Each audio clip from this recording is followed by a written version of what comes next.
everybody. Welcome to MEERTALK. My name is Kaeza Fern, and I'm your host for MEERTALK today.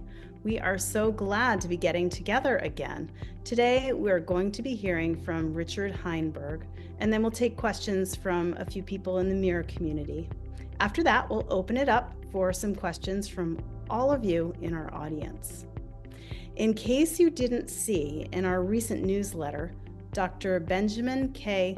Sovakul, Director of the Institute for Global Sustainability and professor at Boston University, visited Dr. Tao in Freetown to see firsthand MEER's transformative innovations in urban heat management and sustainable practices. His visit underscores the power of global collaboration. In order to carry out these kinds of projects that are crucial for MEER's further development, we do rely on your donations. If you don't already donate and you'd like to contribute toward our efforts to cool the planet, we appreciate your donations. You can go to meer.org/donate. And thank you so much. You could also write to info@meer.org to be in touch. Now, let me tell you about our guest speaker. Richard Heinberg is Senior Fellow of Post Carbon Institute and author of 14 books and hundreds of articles on environmental topics. He has lectured in 14 countries and has appeared in many environmental documentaries. If anybody has any questions that come up while Richard is presenting, you can send them over to co-host Kathy in the chat. All right, Richard. Well, we're really glad you could be with us today, and we'd love to hear what you have to say. So take it away. Well, thank you, Kaeza, and it's a pleasure to be with you all today. I don't know if it's morning for me, but I don't know if it is for everybody else. So I hope to talk for 20-25 minutes, and what I hope to do is not sort of provide a gee whiz solution to climate change, but help us maybe wrap our heads around the nature of the problem itself, hopefully in in a new or different way. So energy transitions are a big deal. That's a good starting place. Why are they a big deal? Because energy is everything. Literally everything we do requires energy. So when a society changes the basis on which it obtains energy and uses energy, this basically changes everything about the society. Historically, energy transitions have been slow. They've produced losers as well as winners. They are typically unpredictable in the ways that they're going to transform societies, and they're usually driven by opportunity. If you're interested in knowing more about this subject, a very good book is Vaclav Smil's Energy Transitions, appropriately titled. So what are we talking about with energy transitions? Harnessing of fire 1,000,000 years ago, that was a biggie. And beginnings of agriculture, sometimes people don't think of that as an energy transition, but food is our most basic biological source of energy. And so the introduction of agriculture really changed human societies. It was an energy innovation as much as anything else. And of course, the Industrial Revolution of the last 300 years, starting in England and spreading around the world, based on the use of fossil fuels, initially coal, then also oil and natural gas.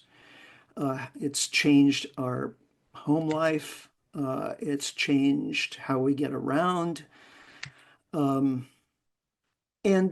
it's enabled us to increase our population. At the beginning of the Industrial Revolution, we had about 1 billion people in the world. Today, we have a little over 8 billion people. That's an extremely rapid and dramatic growth in population, unprecedented in the human story. And per capita consumption has also increased. Even as we've increased the number of capitas, we've also increased the amount of per capita consumption. Again, that's never really happened before in the human story. And we've become dependent on economic growth to maintain our economic system. That's another talk, but it's an important point to make. Just an example of how society changed as a result of fuel-fed machines replacing farm laborers. The biggest demographic trend of the past few decades has been urbanization and the growth of the middle class. Without fossil fuels, none of this would have happened. We take it all for granted. Consumerism itself was a result of fossil fuels, which enabled us to make consumer products in larger quantities and faster than the market was otherwise able to absorb. So one of the side effects of that was the Great Depression. And how do we get out of the Depression? Well, we have to stoke demand.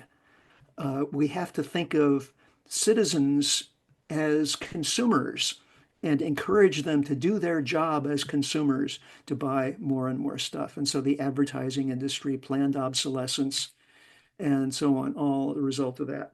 But then, whoa, 1990, around 1990, we begin to realize that there are some side effects of this very recent and profound energy transition called the Industrial Revolution. And as a result of burning billions of tons of fossil fuels, the climate is changing in ways that in some, it's hard to predict, but we know will be very, very challenging, not just for ecosystems, but also for human societies. So starting in 1990, we have annual meetings, the IPCC, the effort to come up with global agreements to understand and limit climate change. And we set the target for 2 degrees Celsius to minimize warming to that level. But doing so will require almost a total decarbonization of society by 2035. So we've just gone through this incredibly profound, rapid energy transition of the Industrial Revolution, and suddenly we realize we have to do something even more profound and even faster in order to avoid environmental and societal catastrophe. This is the biggest challenge, perhaps in all of human history, a technical challenge, also a social challenge. And the bad news is so far the transition is not happening at sufficient scale or speed. So let's look at my reasons for making that bold and kind of gloomy statement. Okay, here's the good news. Renewable electricity generation is growing dramatically, and especially from wind and solar. And the idea, of course, is to replace energy from fossil fuels with energy from renewable sources like wind and solar. Some people say we should include nuclear, whatever, something other than fossil fuel, something that doesn't emit carbon into the atmosphere. This is a little bit gloomier slide. This is all electricity production. And you see solar, wind, hydropower well, especially solar, wind, bioenergy, and so on, are just little slices at the top. We're still using more coal on an annual basis today than we were last year, the year before that, whatever. We're not using so much oil for electricity production, but we have to understand that electricity is only 20% of all energy usage. It's a very important 20%. Electricity is a very versatile and important way of using energy. It's not actually an energy source. We generate electricity using various means, but still it's only 20% of all the energy we use.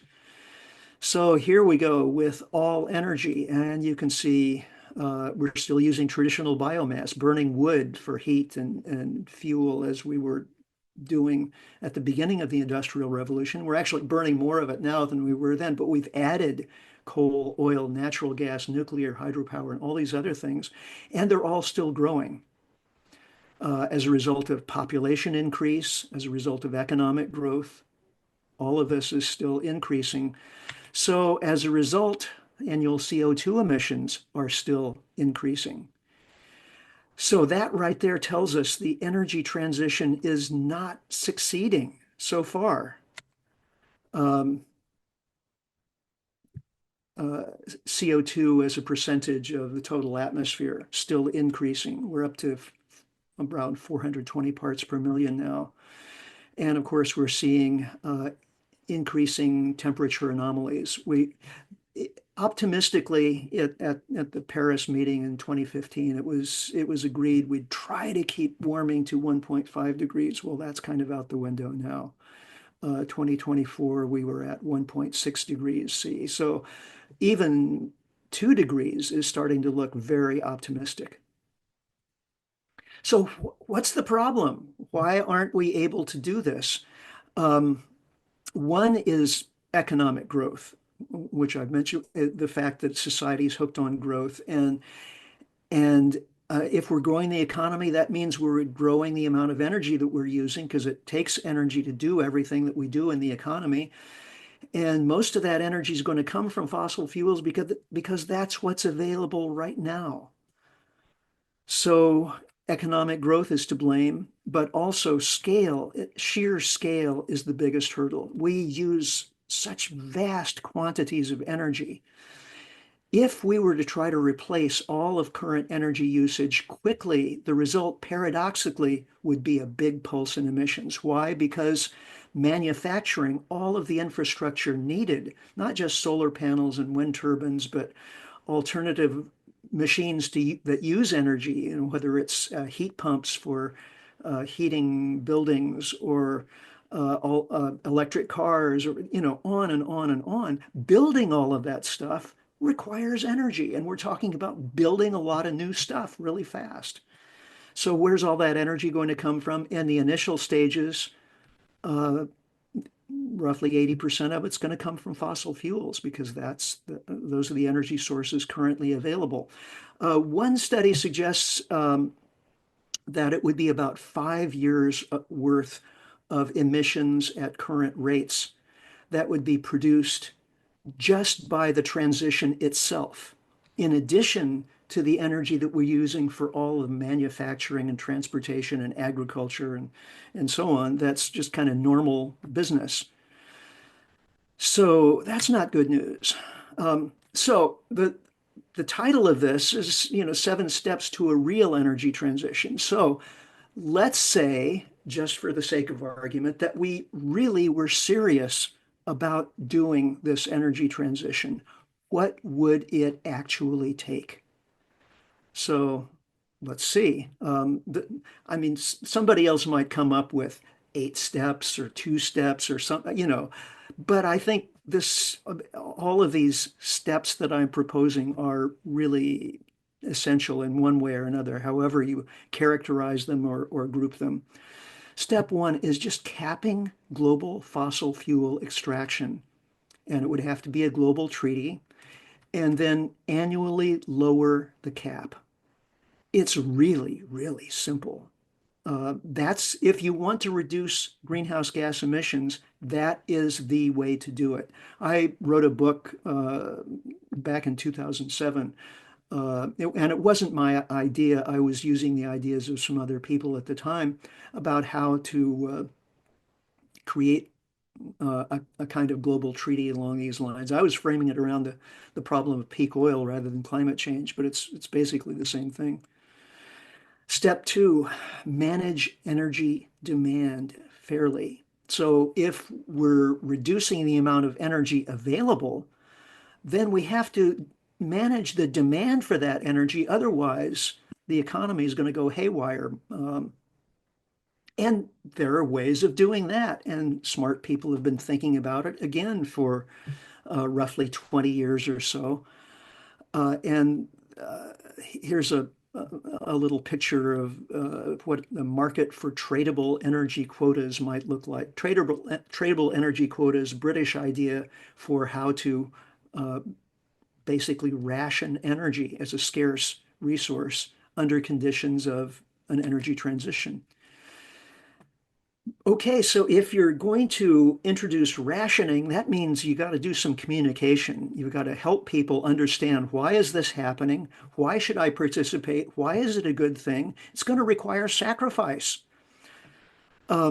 This little poster here, rationing means share and share alike. That's an actual US poster from World War II, when we were rationing all kinds of things, food particularly, but there was rationing in Britain and other countries as well. It's a very effective way of managing the public's material expectations in times of shortage.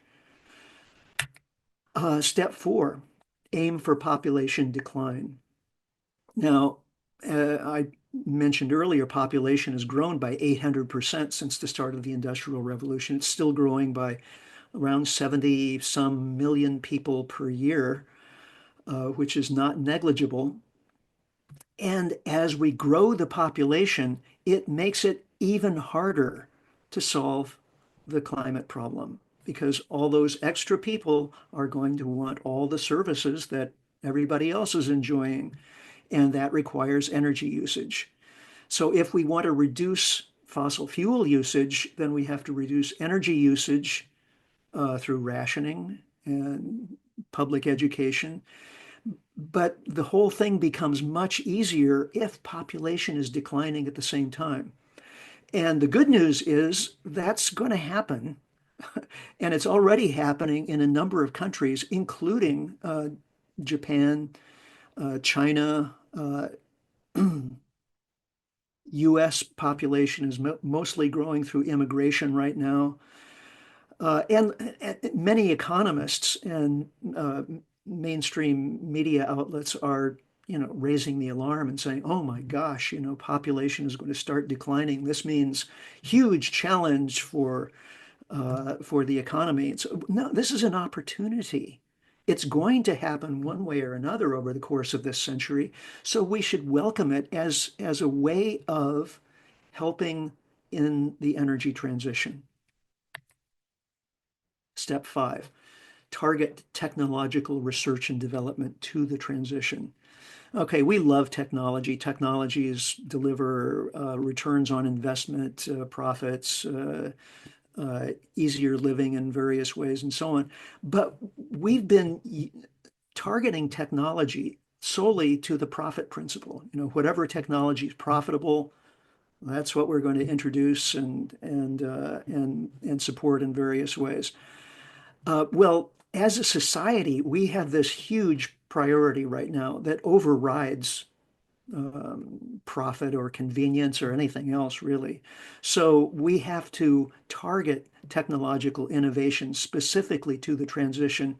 And that mostly means coming up with technologies that use way less energy and that meet basic human needs in ways that are environmentally harmless, or as close to harmless as we can get, and use a minimum of energy. But most of our existing technologies don't fit that description. I worked with an energy expert a few years ago, David Fridley of the Lawrence Berkeley National Lab, and we spent a year studying the energy transition and what the opportunities and pitfalls were likely to be. We wrote it up as a book called Our Renewable Future, which of course is available for sale. It's also available to read free online at Post Carbon Institute.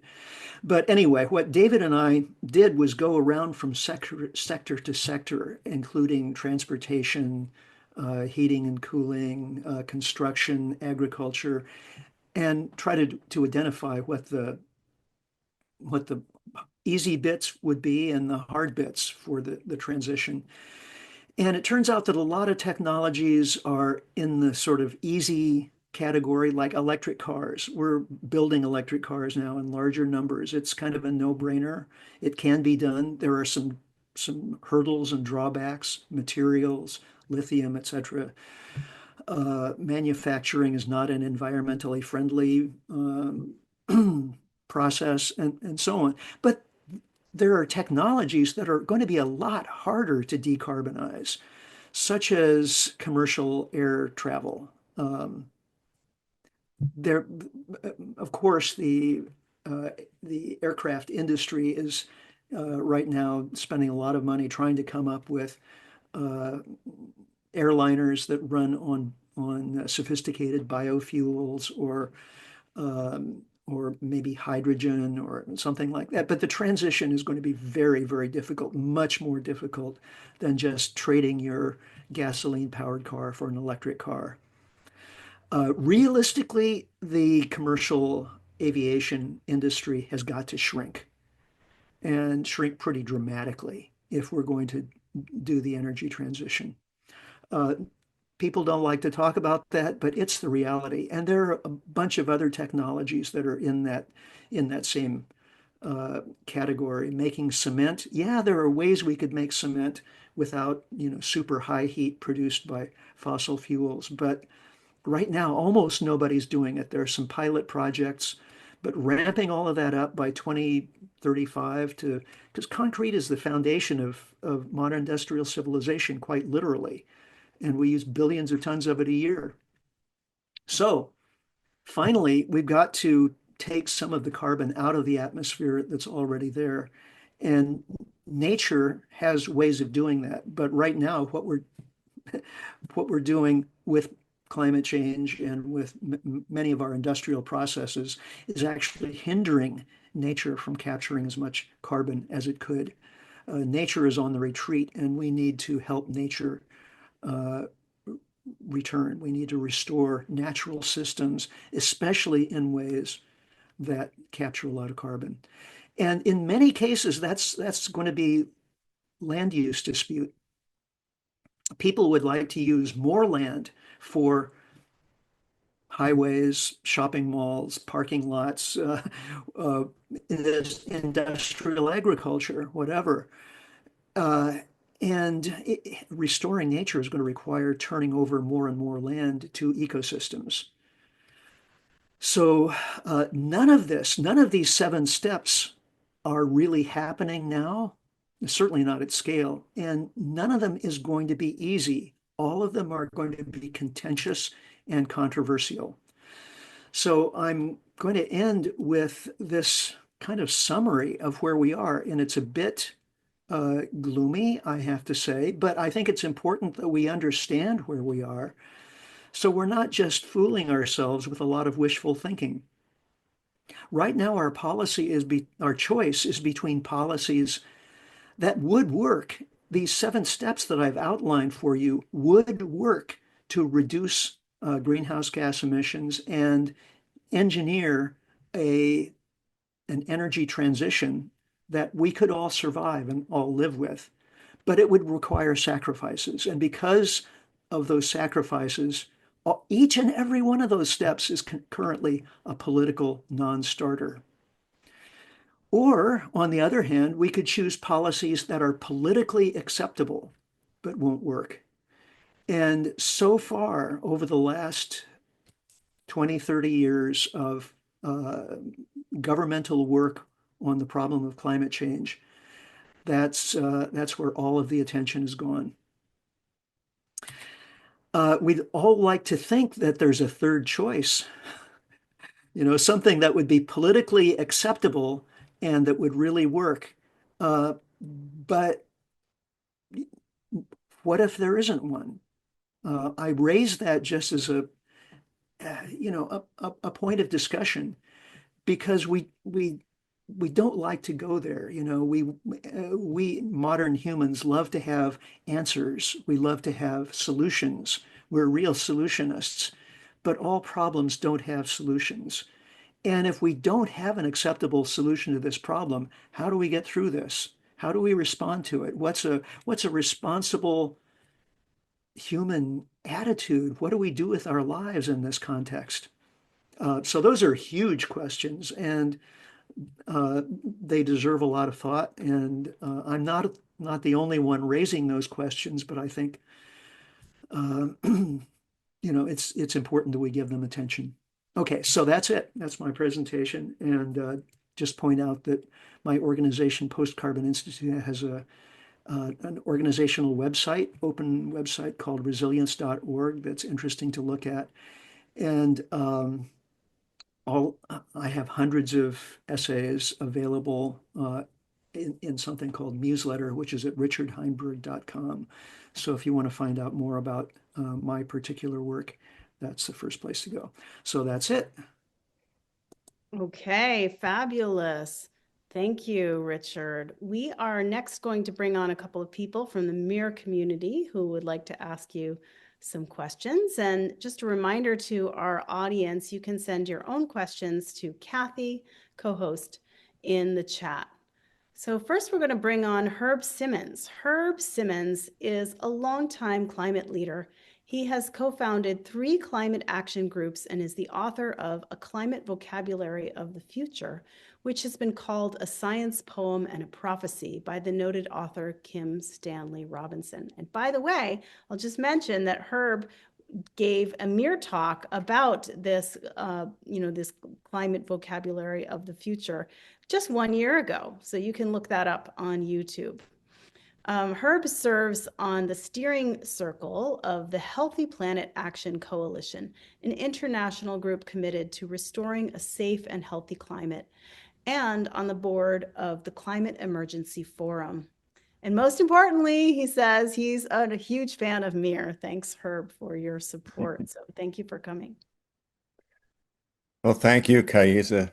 Here's just to it's always a pleasure to read your work and now to hear you, Richard.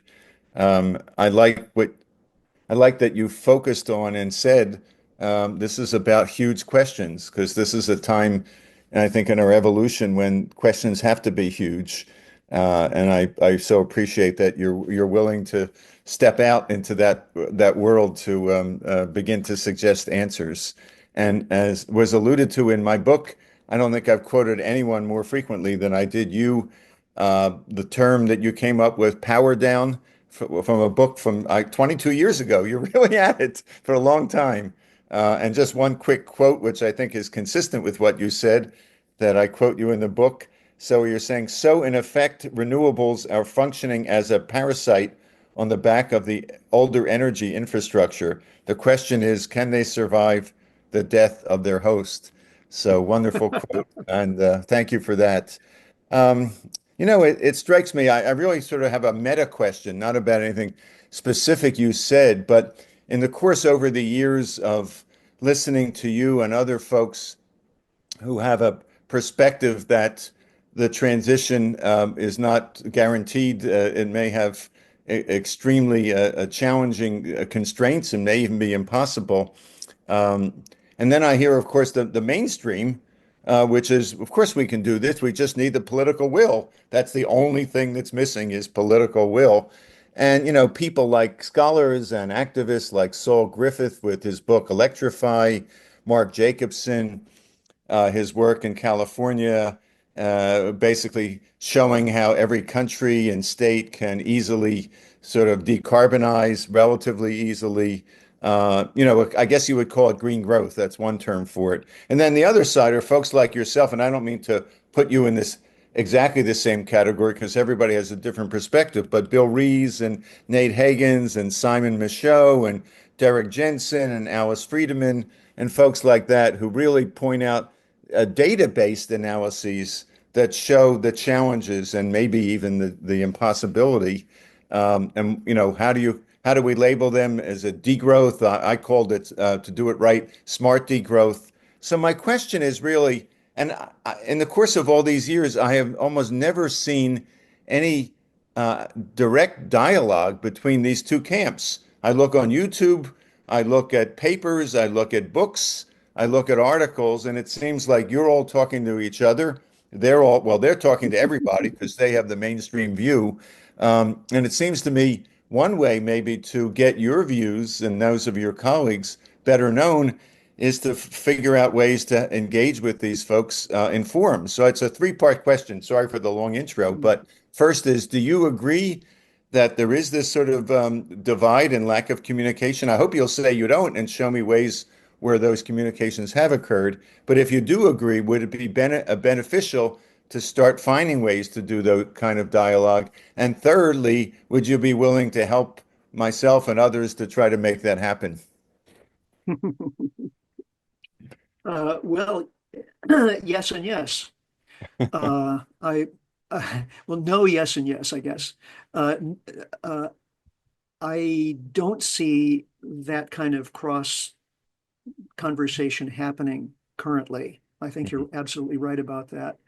And I would be happy to, help engage that kind of thing. I think there are probably others with more of a technical background who could be. I'm basically a communicator, but if I have a role to play in that, I'd be happy to play it. Because I think you're right that there's some information that is being excluded from the conversation currently. When we hear from Professor Jacobson, for example, that all we have to do is get the political will and the technical issues are easily handled.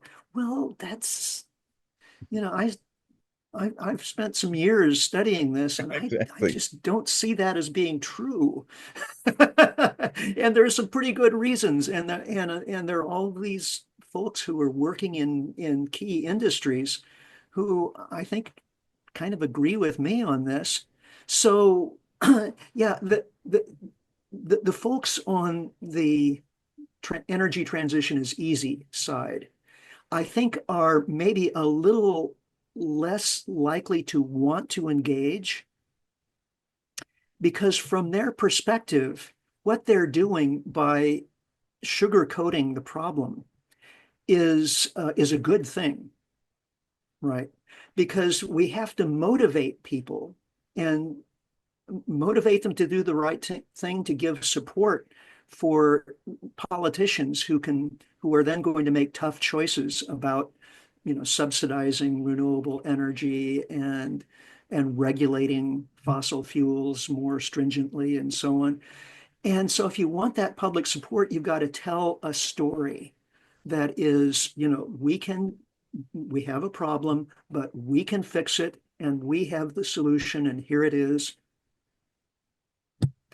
It's Yeah. not that simple. It's not that simple a story. So they're likely to see the complexities of that story as a threat to their ability to deliver on what they see as a good thing, Yeah. I a mean, service to society. I can't think of anything more important, or well, few things more important than having that kind of conversation, at least with those who are willing to, to make themselves, have to Yeah, defend their thesis against the kind right. of powerful facts that you and so many of your colleagues, have come up with. Again, I just think it's so critical, and I'm glad that you sort of agree with that, and I hope we can find a way to begin to make that happen. And that's basically the one question I've been waiting to ask for the longest time. So with that, I'm going to turn it back to you, Kaeza. Good question. Thank you. All right. Thank you so much, Herb. So next, I would like to introduce Philip Bogdonoff, another member of our MEER community, to ask a couple of questions. Philip Bogdonoff is president of the Board of Biodiversity for a Livable Climate and co-founder of the Eco Restoration Alliance, where he serves on the steering committee to advance ecological restoration globally. He is an advisor to the Panama Canal Watershed Restoration Project and Soil Carbon Partners, and a leader in local food resilience efforts in Maryland, including food forest initiatives and soil health advocacy. With a background in operations research and experience modeling carbon cycles at Cornell, Philip has been a steadfast advocate for harnessing nature to cool the planet. And thank you so much, Philip, for coming to be with us today. go ahead and unmute. Yeah. Yes, thank you for inviting me, and thanks to Herb for suggesting that you invite me. Herb and I and Richard and many others, I think, are aiming for similar goals. We may differ on strategies.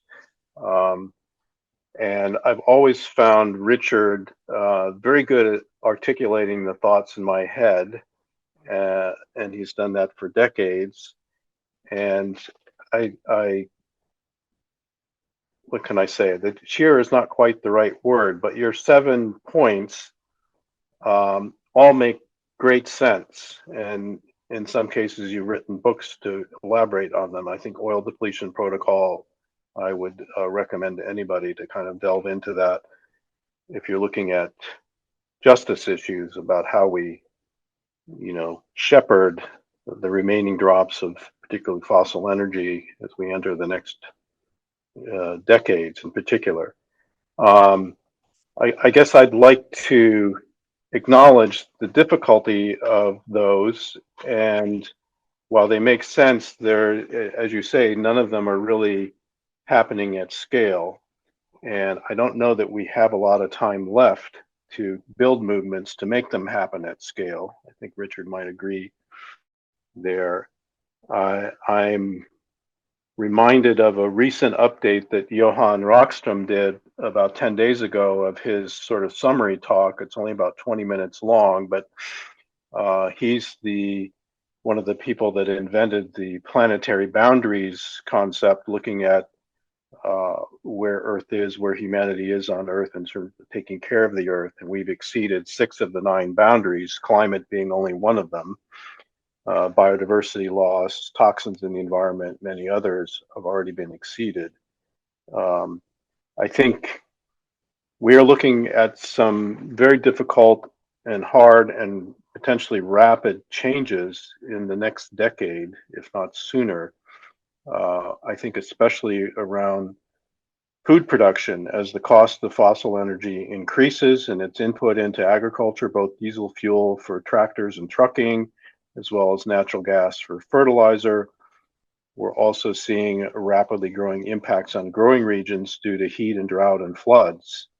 So I think one of the challenges is to figure out how we might balance human population with current carrying capacity, as well as, say, carrying capacity 100 years from now when the fossil fuels are gone and we have to rely on what nature can produce, which is probably much less than even 500 million people.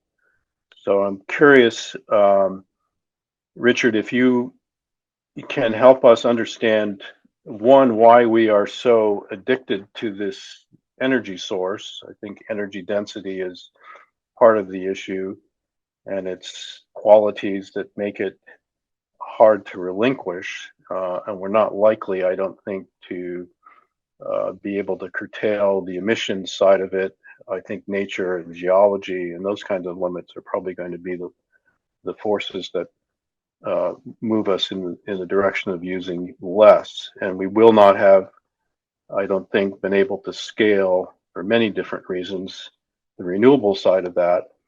And that in and of itself is a distraction because it neglects the whole role that humans have played over the last 200 years in land use change. There are some people that are beginning to calculate that some of the global heating, maybe half of it, is a result of creating bare ground and transforming water cycles that normally would have helped shed heat from space.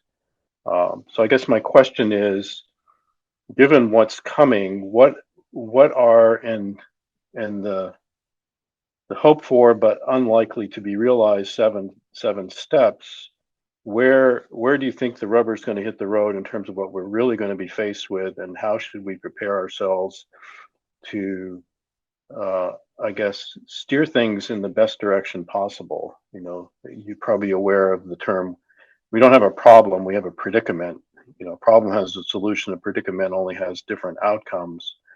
So what's your guidance on terms of what we should really focus on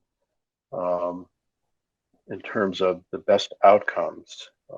and being realistic about your recommendations, which I agree are very intelligent and spot on, but I don't know that we have the political forces that can implement them unless you have some insight on that. No, no, no, no. I wish, but uh,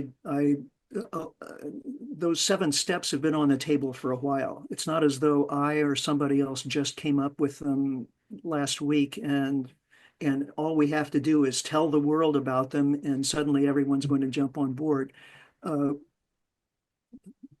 People smarter than me have been proposing those for well over 20 years now, each and every one of them in one way or another, and gotten basically close to zero traction with them outside of a small audience of which I've been one. So what's actually going to happen? I think we're going to see more and more turbulence in economic and political systems in response to ecological, I don't want to use the word collapse, because that's to either or, sudden boundary. And it may or may not be. There may be lots of sudden boundaries. Well, and there may be a more gradual process of ecological decline. I don't have a crystal ball, but nevertheless, ecological decline is going to provoke more and more turbulence in economic and political systems. And we're already seeing that, political systems around the world are turning to strong leaders, not because everybody thinks, well, only a strong leader will be able to handle climate change, but just because they think that all this turbulence, that their uncomfortable turbulence has got to be handled somehow. And the ways we've been accustomed to handling it over the past few decades with liberal democracy and promises to everyone to, regulate this and everything will be okay, that they no longer have faith in that approach. So we're already seeing the political turbulence. The economic turbulence, I think, is going to be close behind. Not that we haven't had any economic turbulence in the last 20 years with the financial crisis of 2008 and the pandemic and so on. But I think we ain't seen nothing yet compared to what economic turbulence could look like under the circumstances that are very likely in the future. So what do we do about these things? There is a reason that my colleagues and I at Post Carbon Institute named our public website resilience.com, because we believe that building societal resilience from the ground up, from the neighborhood level as far up as we can get, is basically what we can control. None of us can go out there and persuade the Trump administration or even the government of a major European country to institute these 7 steps that I just talked about. Actually, in some of the European countries, there's a little discussion about some of those things. Degrowth is actually being discussed in some European countries to some extent, not in the US at all. But nevertheless, it's going to be difficult to persuade the world leaders to undertake the kinds of sacrifices, collective sacrifices, that would be needed to really do this energy transition in an optimal way and minimize human suffering and ecological loss and so on in the process, which of course is what we all like to see happen. So building local resilience, finding ways of providing basic human needs in ways that are less dependent on long, complex supply chains is very helpful, very important. Building a sense of community involvement and togetherness, because when things happen like the fires in Southern California that are happening right now, or the fires that happened in my town, Santa Rosa, California, back in 2017, or floods or whatever. When these things happen, it's your neighbors who are the most important people in your lives at that moment. And if you have good relationships with your neighbors, you're more likely to have a good outcome. I know that from personal experience, and of course there are all sorts of scientific studies to back that up too. So how do we help people understand that this is the right approach rather than conspiracy theories and blaming some other people somewhere? And if we just get rid of those bad people, then we won't have this turbulence anymore. That's not going to work. So it's part of this is still a matter of persuasion, even though we're, even if we can't persuade people to take out the 7 steps,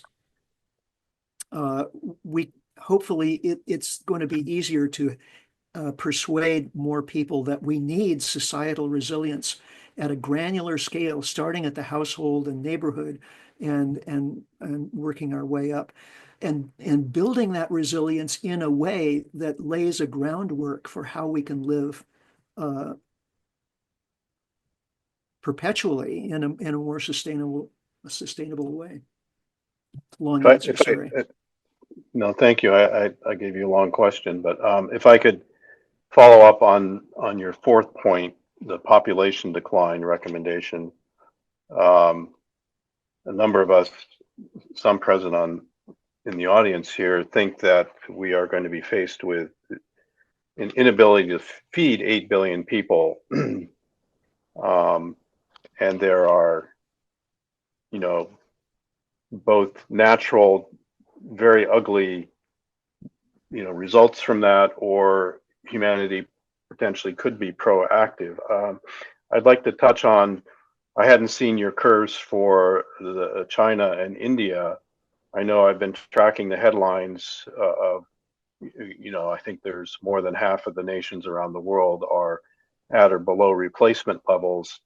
And there's in places like Japan and elsewhere, in Italy, there's panic about the fact that the demographics mean that there won't be sufficient income generated to pay for those in retirement. The population question is kind of a third rail topic politically. It's all sorts of baggage attached to it. And it's not something that you want to come out and basically tell people, be poor next year. But there was a front page piece, I think in the New York Times, maybe a decade ago, that said if you wanted to reduce your carbon footprint, the best thing you could do was have one fewer child. So there's the realities around the numbers. There's going to be stress around feeding people. I'm wondering if this concern about, the concern for declining birth rates might be used to leverage the broader conversation around what is the right number of people on the planet, given that we also aspire to leave room for the other species which have been squeezed into a tiny corner. I mean, I've written on this, and a few other people are doing so. It's it's an uphill battle. People want to see population decline as just bad, and and as a threat. So if population is declining, we've got to talk people into having more children. That typically doesn't work so well. I mean, if incentivizing people to have more children with money and various other policies helps a little bit, but if it hasn't helped much in Japan, for example. There's something else at work, of course, which is not typically talked about in media and needs more study, and that's the influence of environmental toxins on reproductive success and reproductive problems. And there is at least initial research to suggest that falling sperm counts, average male sperm count, human male, has fallen by 50% in the last 50 years, something like that. And that's not negligible. It's not as though, people are incapable of reproducing at this point. But if a trend like that continues for another 20, 30, 40 years, we arrive at a situation where it actually is going to be very difficult for people to reproduce just from a biological standpoint. And so what does this mean? And of course, it doesn't just affect humans. This is also affecting reproductive success in insects, mammals, birds, animal species across the board. So this is a subject that really deserves both more study and also a lot more awareness on the part of the general public and the media, who should be doing their job to alert them. Thank you. I'll turn it back to Kaisa. I think we need to let others ask some questions. Thank you so much, Philip. And there are many questions that have come in. And so we'll just start by saying, if there are still folks who want to ask a question, you can still write your question into the chat to Kathy Posey. So firstly, Mark has written, your proposals seem straightforward, but the real problem is getting the powerful people in the world to start behaving like adults and accept an end to the gravy train. How do we do that? How does that figure into your scheme? Yeah, well, you're exactly right. In an effort to try to understand the problem better, I actually wrote a book on this subject called Power. The subtitle is Limits and Prospects for Human Survival. And it's using power in both senses of the English word. In other languages, they use two words for power in the sense of rate of energy transfer, which is what power means in physics, versus social power, which is some people able to tell other people what to do. But I brought both of those things together in this book, and I think it's useful that in English we use the same word for both, because it helps to elucidate the ways in which energy power actually helps to change social power dynamics. And there's some interesting history in there and so on. But writing the book was not an exercise in coming up with easy solutions. People who have power don't want to give it up, it turns out. Surprise, surprise. And often will go to great lengths to preserve their power and influence and wealth.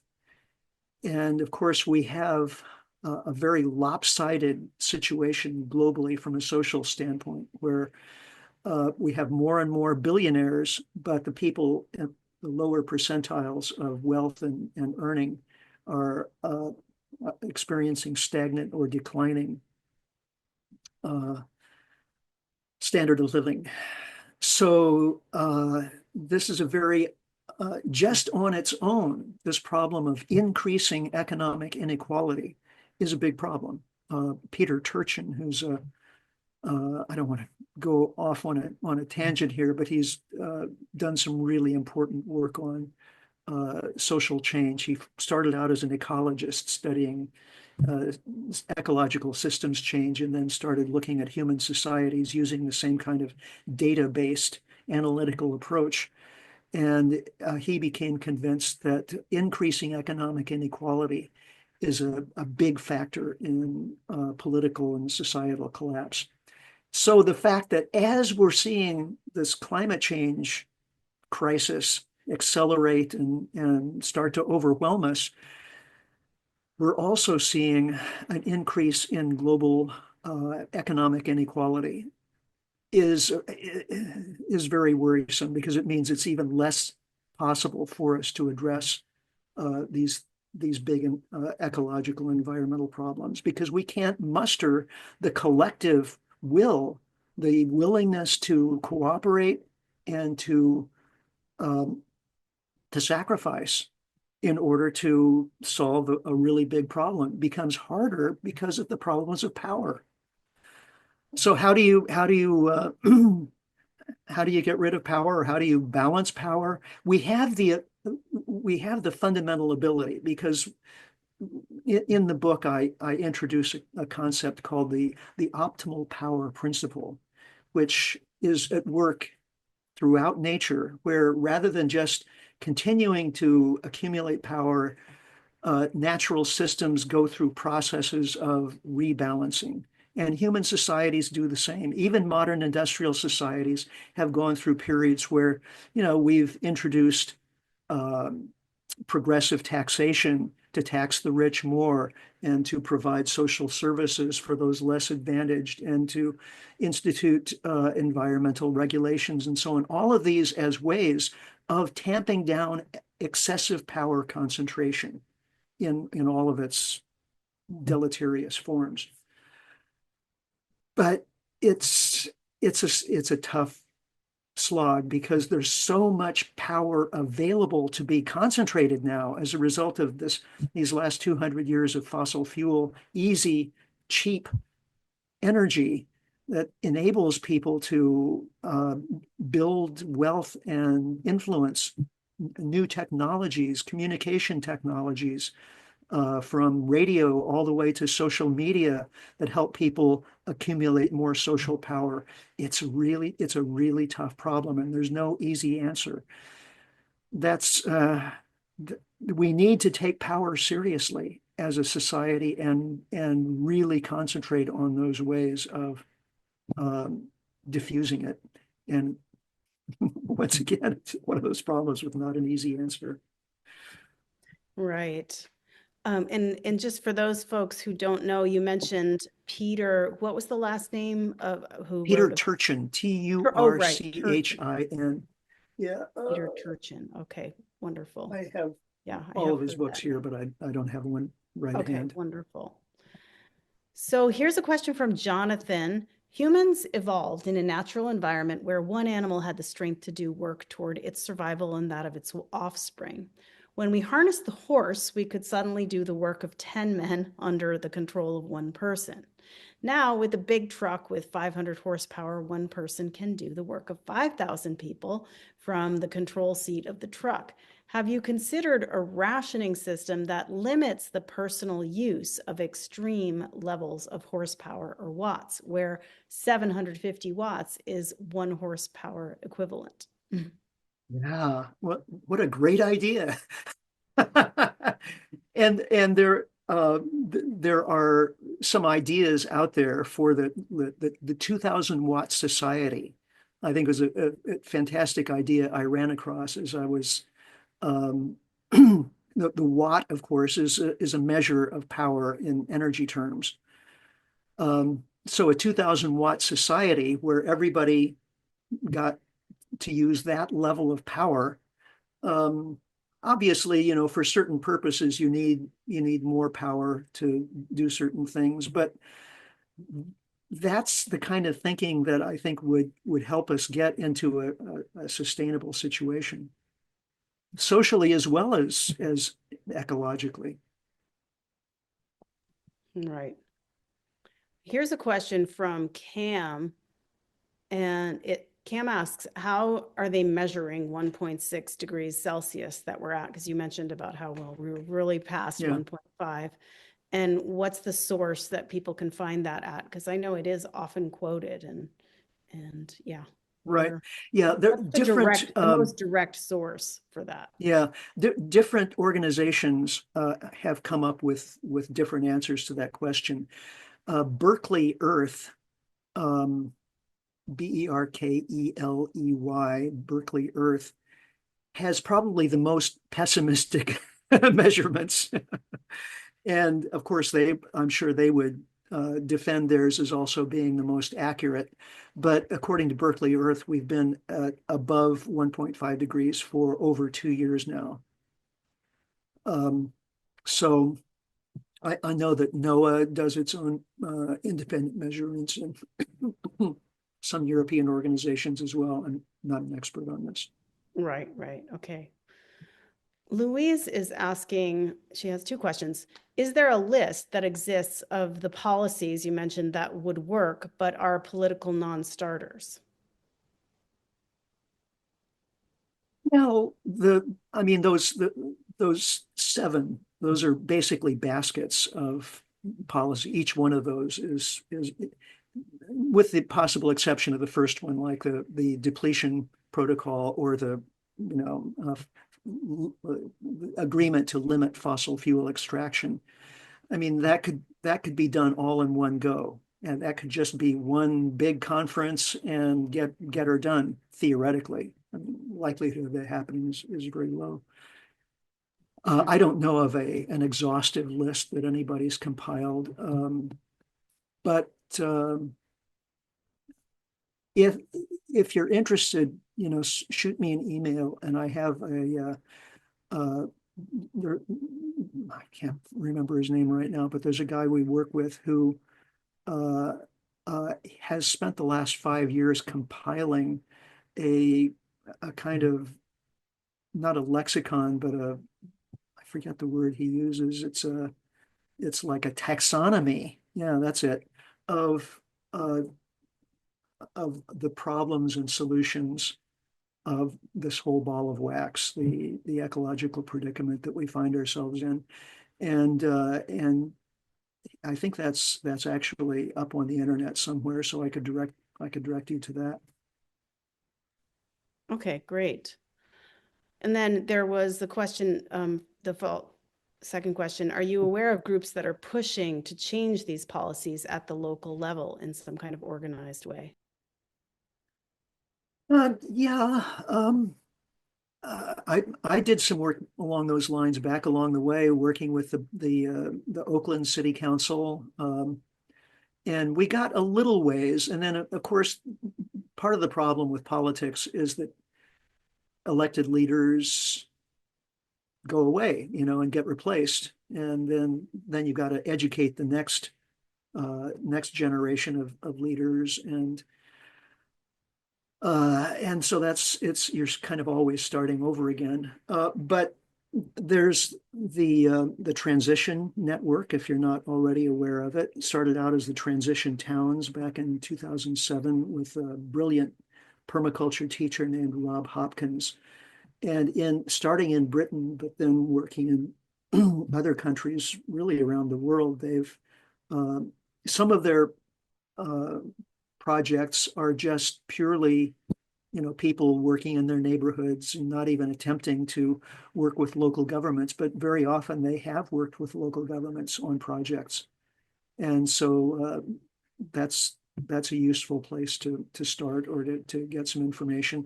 A lot of times people who get involved in the transition projects are also working on, you know, with other organizations and other projects as well. So it's a kind of networking hub. So you enter here and suddenly you find yourself with the possibility of moving in all sorts of directions with your efforts and collaboration.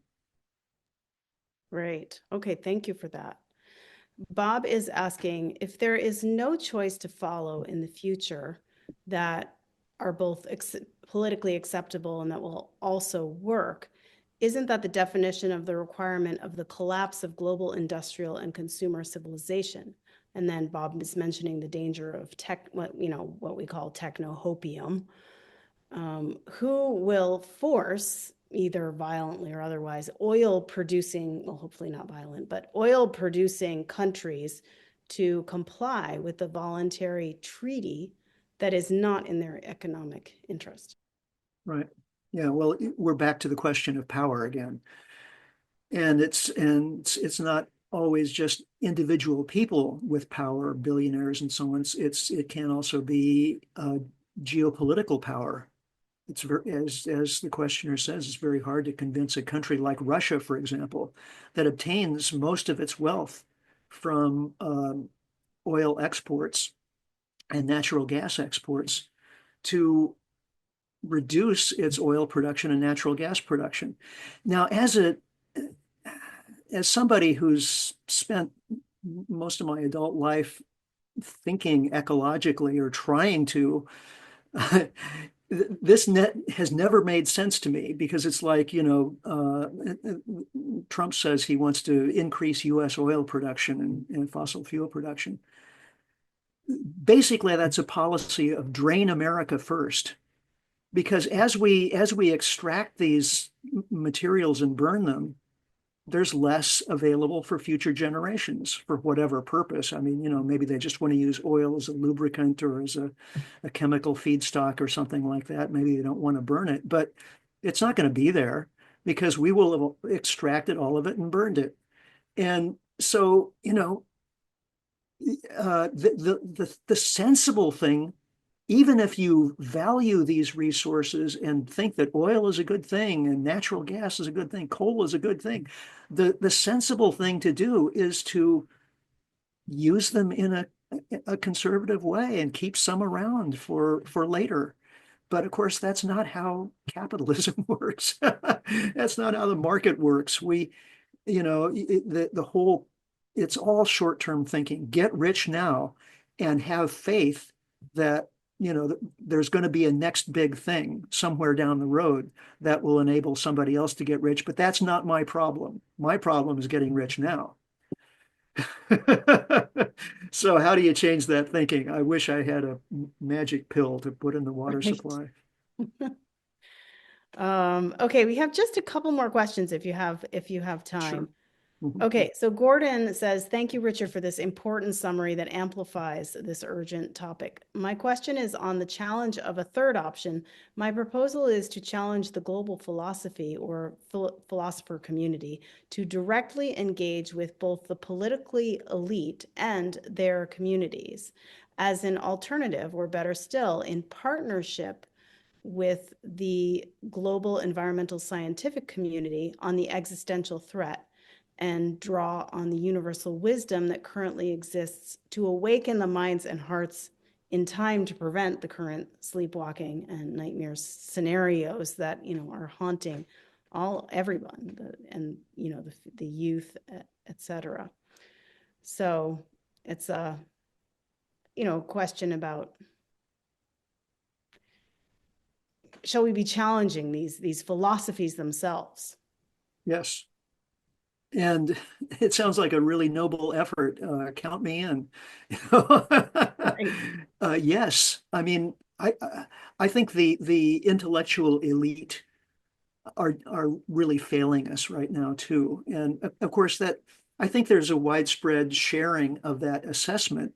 But of course, much of the criticism that's directed at the intellectual elite now is coming from a place of competing power centers wanting to take down existing power centers in various ways. And so it makes it really hard for people who really can do good things, people who are in a position of power, to really get good information that's not tainted by the competing perspectives of different, as Turchin would put it, the elites and the counter elites and the elite aspirants, people who are aspiring to become elites. When you get to a point of economic inequality that we are in now, and as I said, it's worsening, what happens is you get more and more people wanting to be elites, and you get more and more people getting law degrees and becoming entrepreneurs and so on, and wanting to enter that rarefied position of elitedom. And then the elite, when that happens, the elites tend to fragment, and you get, well, kind of what's happening in the U.S. right now, more and more political polarization, which makes it harder and harder for everybody to come together and solve hard problems where sacrifices is required. So yeah, the intellectual elites are failing, and there are reasons for that. So part of me doesn't want to blame them too much because they're getting it from all directions, and they're just trying to do their jobs. But on the other hand, the fact is we need better analysis and information than we're getting. And there's this kind of stranglehold on the megaphone. So, yeah. Yeah.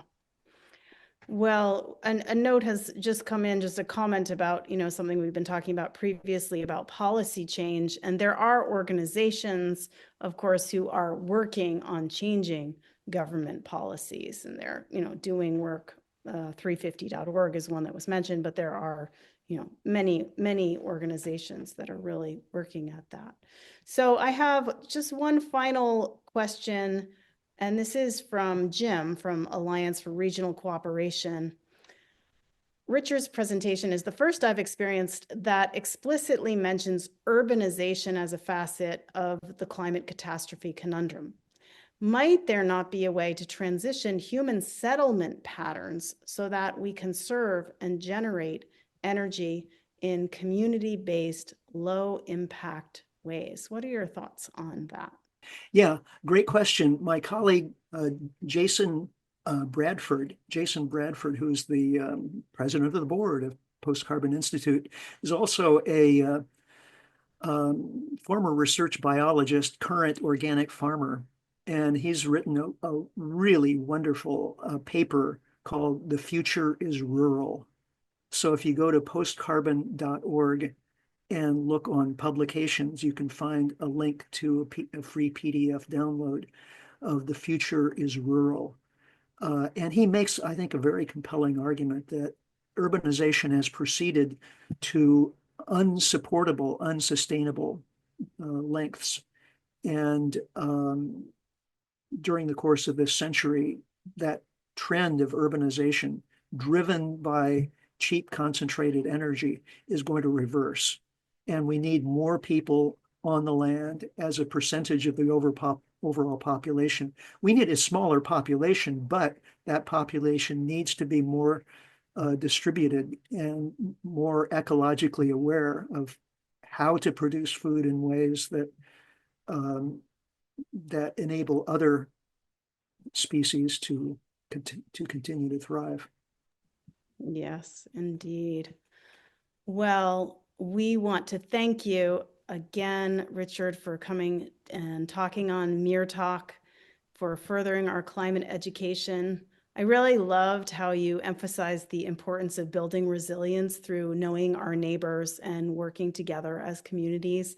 MEER is focused on working with people on a local level to help determine what's needed, and it's a really a strong value of ours. So yes, thank you so much. And want to mention also that Richard has written 14 books, and his most recent was Power, Limits, and Prospects for Human Survival. So thank you again, Richard. Thank you. It's been a real pleasure engaging with you all. All the best. At MEER, we're working to help educate the public while also developing a solution to the warming on the planet. We invite you to keep learning about Earth's energy imbalance and climate science on our website. We're primarily a volunteer staff, so please consider making a monthly donation of any amount if you've enjoyed being here or have watched our MEER Talks on our YouTube channel. Please check us out on social media, and you can always tell somebody about MEERTALK so that they can come to our next one. We hope to see you again on February 9th, Sunday, February 9th, for a MEERTALK when Jeff Goodell will be our guest speaker. So until then, everybody take good care. Thanks for coming.